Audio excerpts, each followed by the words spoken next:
Hello प्रिय विद्यार्थियों, आप सभी का अपनी पाठशाला में स्वागत है। कक्षा 4 और 5 में गणित विषय की जो कार्य पुस्तिका है उसके कार्यपत्रक उसके आकलन पत्रक 2 को हल करेंगे। इससे पहले कार्यपत्रक 38 तक हल कर चुके हैं अपन। अब इसमें दूसरे नंबर के आकलन पत्रक को हल करेंगे। यह आकलन पत्रक है, इसमें कुछ 5-7 प्रश्न दिए गए हैं जो पहले वाले कार्यपत्रक से संबंधित ही हैं। क्वेश्चन नंबर 1 है, इसमें दी गई संख्याओं में सबसे छोटी संख्या पर गोला लगाइए। तो आप प्रश्न को बिना पढ़े बिल्कुल भी नहीं करें। दी गई संख्या में सबसे छोटी संख्या पर गोला लगाना है। तो 3 संख्याएं दी हुई हैं हमें एक प्रश्न में, उनमें छोटी पर गोला लगाना है। तो छोटी पर गोला लगाने के लिए क्या करना पड़ेगा, बाईं साइड के अंक को देख लीजिए आप। अगर सबसे छोटा है तो वह संख्या सबसे छोटी होगी, और यदि सबसे बड़ा है तो वह संख्या सबसे बड़ी होगी। तो बाईं साइड का अंक जो होता है वो इधर वाला अंक होता है। जैसे इसमें 2 है, इसमें 5 है और इसमें 3 है। ये बाईं साइड का अंक हो गया। इनमें सबसे छोटा अंक कौन सा है? सबसे छोटा अंक है 2। सबसे छोटा अंक है 2। इसका मतलब ये 2 वाली संख्या है ना, ये 25, ये सबसे छोटी संख्या हो गई। अभी इसी ट्रिक के माध्यम से सभी में करेंगे। जैसे इसमें बाईं साइड का अंक 4 है, इसमें 4 है, इसमें 5 है। तो सबसे छोटा कौन सा हुआ? या तो ये वाला 4 होगा या ये वाला 4 होगा। अब इसके बाद में जब दोनों बराबर होते हैं तो फिर दूसरे नंबर का अंक देखते हैं। दूसरे नंबर का अंक देखना, इसमें 0 है और इसमें 9 है। तो छोटा किसमें है, 0 है या 9 है? 0 वाला छोटा है। इसका मतलब ये 0 वाली संख्या ये सबसे छोटी संख्या हो गई इनमें। इसके बाद में बाईं साइड का अंक मिलाएंगे तो इसमें 6 है, इसमें 5 है, इसमें सब 6 है। तो छोटा कौन सा हुआ? 5 वाला हुआ। तो ये हो गई 59 है। इसके बाद में यहाँ पे 4 है, 6 है, 3 है। छोटा कौन सा हुआ? 4, 6 और 3 में से, यानी बाईं साइड के अंक में सबसे छोटा अंक है 3 वाला अंक है। तो ये वाली संख्या सबसे छोटी हो गई 35। इसके बाद में इसमें 8 है, 7 है और 8 है। छोटा अंक कौन सा हुआ? 7 हुआ। तो ये हो गई 7, 9, 79 वाली संख्या। अगर ये दूसरा प्रश्न है, दूसरा प्रश्न भी सेम ऐसा ही है। दी गई संख्याओं में सबसे बड़ी संख्या पर गोला लगाइए। तो बड़ी संख्या में आपके बाहर क्या देखना है, बाईं साइड का सबसे बड़ा अंक कौन सी संख्या में है? बड़ा अंक। जैसे पहला अंक मिलाएंगे, आपके बड़ी संख्या है इसलिए बड़ा अंक देखेंगे, छोटी संख्या तो इसलिए छोटा अंक देख रहे थे। तो बायां अंक सबसे पहले इसमें 3 है, इसमें 4 है और इसमें 6 है। तो बड़ा कौन सा हुआ? 3 है, 4 है या 6 है? तो इसमें 6 वाला सबसे बड़ा है, तो ये वाली संख्या सबसे बड़ी हो गई। 60 सबसे बड़ी हो गई। इसके बाद में दूसरे अगले ऑप्शन में क्या है, ये 5 है, 6 है और 5 है। तो बड़ा अंक चाहिए अपने को, तो ये हो गया 6 वाला, 65 हो गई। इसमें 7 है, 2 है, 7 है। अभी इनमें दो अंक समान है, इसमें भी 7 है और इसमें भी 7 है। अब पता नहीं बड़ी कौन सी है। फिर दूसरे नंबर का अंक मिलाएंगे, दूसरे नंबर का अंक इसमें 2 है, इसमें 4 है। तो ये वाली संख्या बड़ी हो गई। इसके बाद में यहाँ देखना, पहला अंक इसमें 8 है, बाईं साइड का अंक इसमें 7 है, इसमें 8 है। अब दो दो संख्याओं में बराबर एक समान अंक है, 8 इसमें है और 8 इसमें, पता नहीं कौन सी संख्या बड़ी है। दूसरे नंबर का अंक मिलाएंगे, इसमें 1 है और इसमें 9 है। इसका मतलब ये संख्या बड़ी है, 89। इसके बाद में इसमें है, इसमें 8, इसमें 8, इसमें 9 है। तो दिख रहा है 9 वाली संख्या बड़ी होगी। तो ये लीजिए, ये तो बड़ी संख्याओं को या छोटी संख्याओं को पहचानने का तरीका है। इसी माध्यम से अपन पहचान करेंगे।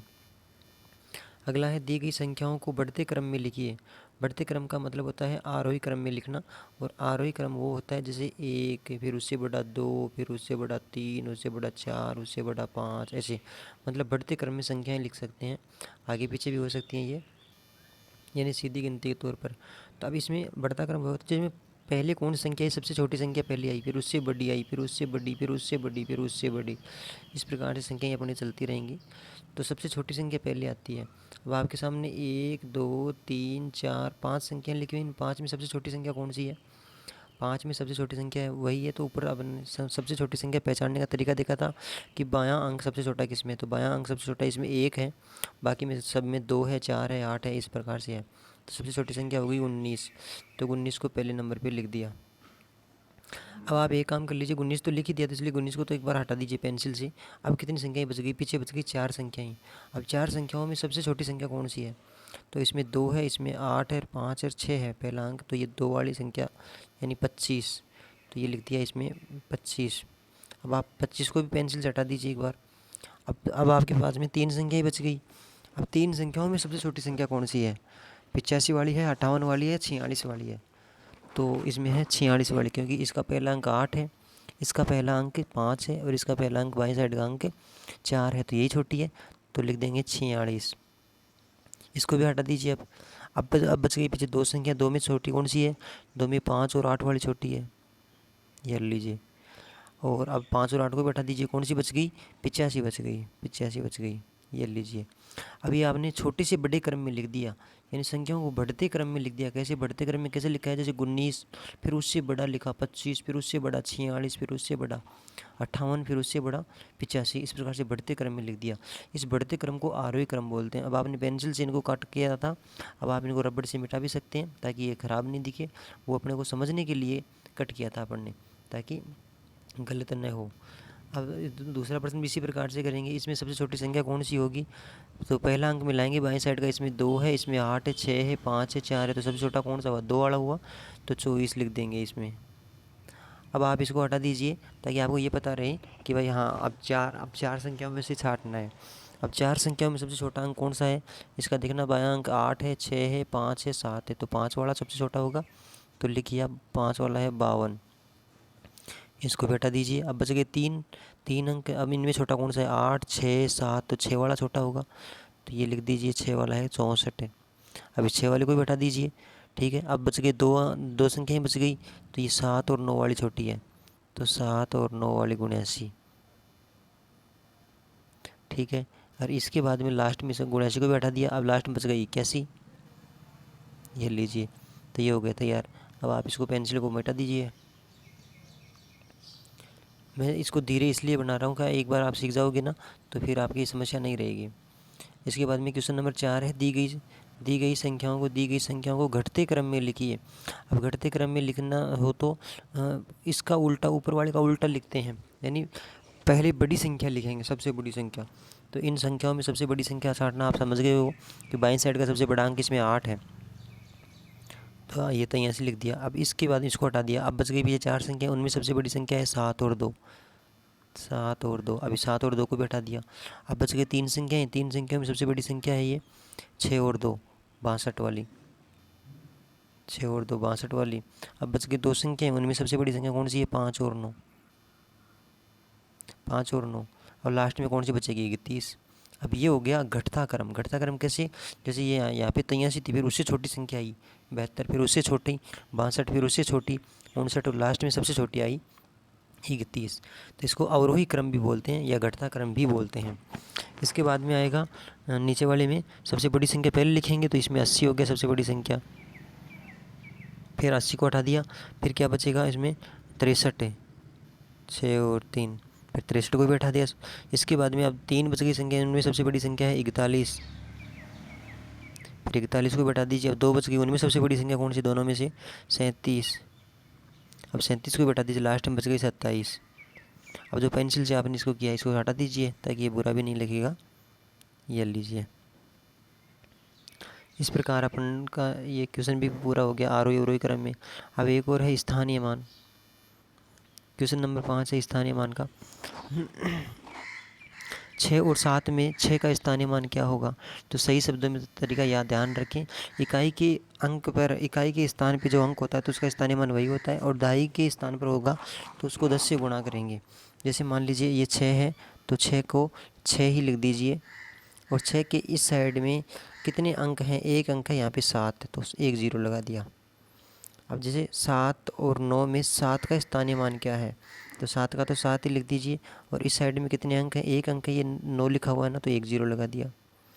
8 और 3 में 3 का स्थानीय मान क्या होगा? 3 का 3 लिख दीजिए, और 3 के इस साइड में कितने अंक हैं? एक भी नहीं है यहाँ पे, यहाँ पे एक भी नहीं, तो 3 के 3 ही रहेंगे। 9 और 8 में 9 का स्थानीय मान क्या होगा? तो 9 को लिख दीजिए, और 9 के इस साइड में कितने अंक हैं? एक अंक है, ये 8 लिखा हुआ है ना 9 के दाईं साइड में, तो ये लिख देंगे इसको 1 ज़ीरो। इस प्रकार से 9 का अंक 90 हो जाएगा। आगे क्वेश्चन नंबर 6 है, फिर इसमें 4 और 7 है। इसका मतलब होता है कि ये 7 तो इकाई हैं और 4 दहाई हैं, तो 7 तो इकाई और 4 दहाई हैं। इसी प्रकार से इसमें 3 इकाई है और 5 दहाई हैं, तो आप देख लीजिए 3 इकाई तो ये रही और 5 दहाई ये रही, तो इसको इससे मिला दीजिए। इसके बाद में 4 इकाई और 6 दहाई, तो 4 इकाई और 6 दहाई कहाँ लिखा है? ये 4 इकाई और 6 दहाई, तो इसको इससे मिला दीजिए। इसके बाद में 9 इकाई और 7 दाई, तो 9 इकाई कहाँ लिखा है, 9 इकाई और 7 दाई, 9 तो इकाई, ये 9 तो इकाई और 7 दाई ये लिखा, तो ये पढ़ लीजिए, 9 तो इकाई और 7 दाई। इसके बाद में है 6 तो इकाई और 8 दाई, 6 इकाई तो ये रही और 8 दाई ये रही, तो इसका मतलब हो गया 6 इकाई और 8 दाई, ठीक है। इसके बाद में है 5 इकाई और 9 दाई, तो ये ऊपर ही ऊपर 5 इकाई और 9 दाई, इसी प्रकार से। अब आप देख लीजिए 5 इकाई और 9 दाई कितने होते हैं, 9 दाई में 90 होते हैं और 5 इकाई में 5, 90 और 5 95 होते हैं, तो 90 और 5 कहाँ लिखे हैं, 90 और 5 ये रहे। दूसरा नंबर है 8 दाई में 80 होते हैं और 6 इकाई में से 80 प्लस 6 कहाँ है, 80 प्लस 6 ये रहे। इसके बाद तीसरे में है 7 दाई में 70 होते हैं और फिर 9 और, तो 70 प्लस 9 कहाँ लिखे हैं, तो 70 प्लस 9 ये रहे। इसके बाद में 4 दाई में 40 होते हैं और फिर 7 इकाई, तो 40 प्लस 7 कहाँ है, 40 प्लस 7 ये रहे।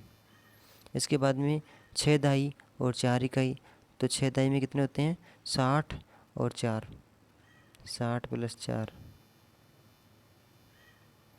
और इसमें फिर 5 दाई और 3 इकाई, 5 दाई और 3 इकाई में तो 50 हो गई, 50 प्लस 3